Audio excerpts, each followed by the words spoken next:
Hey everyone, I just saw Suicide Squad and I haven't done another HISHE review in a while because, animations. But with this being such a highly anticipated film of the summer and that I'm in between HISHE episodes, I thought it's time to make another HISHE review.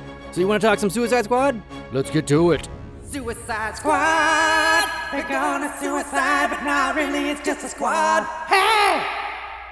Alright, Suicide Squad. The movie we all got fired up over because the trailer was so dang cool. A common trend these days. Yes! Finally, a movie about the bad guys. Finally, Harley Quinn. It's gonna be edgy. It's gonna be like nothing we've ever seen. And then Joker has damaged tattooed on his foot. Don't worry about that. It's gonna be cool. Look over here. Ooh, it's gonna be wild and dirty and violent. Ooh, here's a better trailer. Sweet! I can't wait! Because people like the bad guys. It's all about the misunderstood criminals, the anti-heroes, the rebels. Orange is the New Black, Mr. Robot, Dexter, Hannibal Lecter. People love stories about the bad guys. They're so complicated. It's what makes them more interesting. So Suicide Squad has got to be the perfect add-on.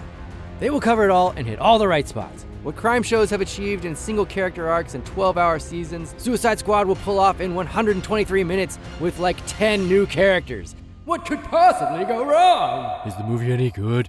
Did you like it though? Are the critics right in all of their bashing? My friend, I encourage you to see the movie and decide for yourself. Don't make this a DC versus Marvel thing. Don't turn to others to decide if you enjoy a movie or not. You don't have to agree with the masses. Be yourself. Be original. Find your own song. But does it suck?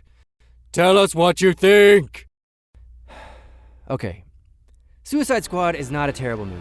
It's just a crowded movie with an otherwise very pointless plot. And that has pissed off a lot of critics. Some call it muddled, some call it so-so. I think it's just too many characters and not enough time. Some people call that leaving you wanting more. Some call it making a movie too busy. There's plenty of action and there's plenty of eye candy, so if that's all you need in a summer flick, then I think you will have absolutely no problem with this movie. But if you were hoping for maybe just a little bit something more, then Suicide Squad may feel very generic. To me, the movie felt like a rapid playthrough of a video game. You've got your team of diverse, custom, rough, tough characters. They all put on their custom skins. They all have their different features and strengths. There's a tank, there's a sniper, a ninja, a flamethrower, the angry one, the hot one. Then it's get to a waypoint in a totally empty city while shooting all the bad guys. Watch a cutscene, start the next map, kill all the bad guys, get to the waypoint, then starts the boss battle, then it's over. But that's kind of the plot of a lot of movies, I guess, which is why people are calling it subpar. I think I'm half and half. Part of me wanted more out of the concept, but I was also entertained a few times in the movie, so it's just like, okay.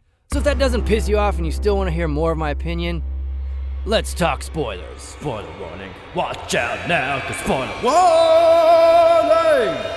I can't believe Harley Quinn leaves the Joker for Deadshot. I'm kidding. That's not what happens. But spoilers ahead. First things first, what did you think about Harley Quinn? I liked her. Who doesn't? I think she was great casting. I mean, without her, this movie is not very iconic at all. Margot Robbie starts off very strong and is exactly what everyone was pulling for. She's sexy, but also very deadly. She had moments of kindness with the group, but you don't ever question if her crazy side is always at the surface. I really wanted to dive in more with her Joker backstory, though. That was one of those flashback moments I would have enjoyed more time with, but I feel like everyone's backstory is just crammed into this movie really tight, with not much room to share. If this was just a test for a standalone Harley Quinn film, I'd say then it definitely has my vote. What did you think of the Joker? You mean compared to previous versions of the Joker? I don't think this Joker's screen time can hardly compare to being judged against previous Jokers. I mean, Suicide Squad's Joker story is so here and gone, there's not much to cling to. But Leto definitely brings some unique style to the table.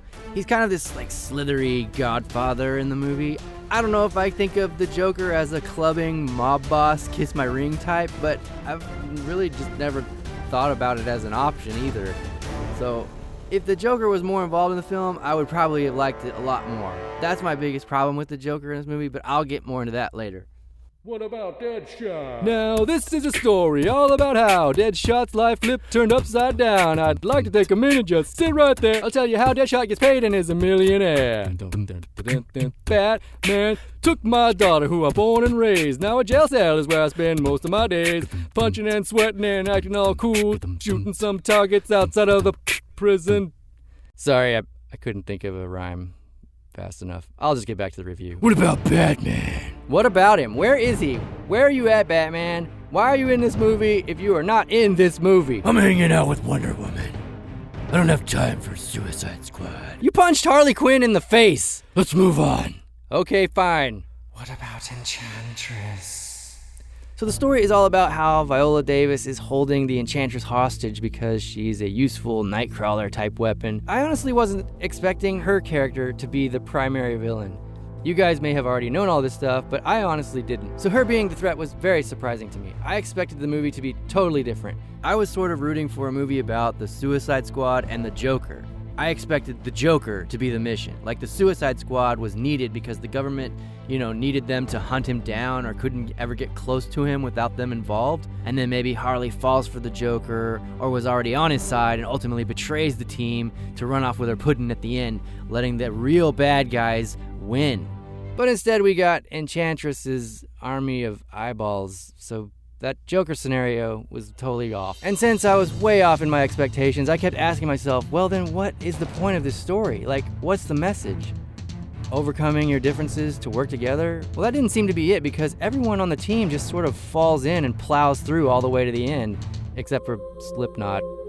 Spoiler alert. So it didn't really feel like anyone was learning anything along the way, except that they all share pain and nobody is normal. Meanwhile, the Enchantress has some problem with humans and technology. She even says they worship machines, but it's not really expanded upon, so I guess it's just her reason for being jelly. So the Enchantress just kiss converts all the army and wears this eyeball headdress thing, and her motivation is, I'm a wiggle dance in front of this evil tornado, and you better bow down whilst I do so, or else. And the Suicide Squad is like, oh no you don't, because we're the best the Earth has, and Batman and Wonder Woman are busy, apparently. Don't worry about it. And then, by the very loose power of newly found friendship, Harley Quinn tricks the Enchantress, steals her witch heart, and that allows the evil tornado cloud to be exploded because that was not achievable beforehand for some reason. That's what happens. But what was the point? It was to look cool, to have bad guys in a movie. What is the point? The Suicide Squad is forced to work against their will. Their motivation is do it or we will kill you. Most of them have experienced loss and are holding on to something. Deadshot wants to be able to live with his daughter. Harley thinks the Joker is dead, so she's suppressing that sadness within her. Flag wants his non-Enchantress girlfriend back. Diablo feels guilty for killing his family. Katana is holding on to her husband's soul in that sword. Boomerang needs that stuffed unicorn thing. I'm not sure what Croc needs. BET, apparently. There is a message about pain and owning who you are and the need for family somewhere in there. Oh well, that's nice, but you all have to go back to prison now because, oh yeah, you guys are all evil criminals. Okay, thanks, bye! But surprise, the Joker didn't die! He busts out Harley Quinn right at the last second. The Joker is like Captain America, and this movie was all about Harley Quinn! Was it though? Roll the credits, there's Batman all of a sudden. So I was let down. Come on, Daniel, you're being too harsh. It wasn't that bad. I didn't say it was bad. I just think it's crowded and not awesome. The villain is weak. The trailer was deceiving. This team was supposed to be bad guys doing bad stuff that good guys can't do or won't do. And that really didn't happen. What they were up against was kind of lame, and ultimately it could have been fought by any team of good guys just as easily. I just wanted to see the Suicide Squad win by actually being bad guys in their bad guy movie. We're bad guys. It's what we do. And that's my opinion. So those are my thoughts. I hope you enjoyed them, and I hope you enjoyed Suicide Squad. As always, feel free to share your thoughts on the movie in the comments below. I love to hear what you guys think. And as always, thank you for watching. Be sure to subscribe. Don't forget to follow us on Twitter and Instagram. And you can rest assured we are planning a how Suicide Squad should have ended. It is nowhere close to being ready, but you can look forward to seeing that somewhere down the line. Okay, that's all for now. Thanks for hanging out with me, and hopefully we'll see you next time. Bye!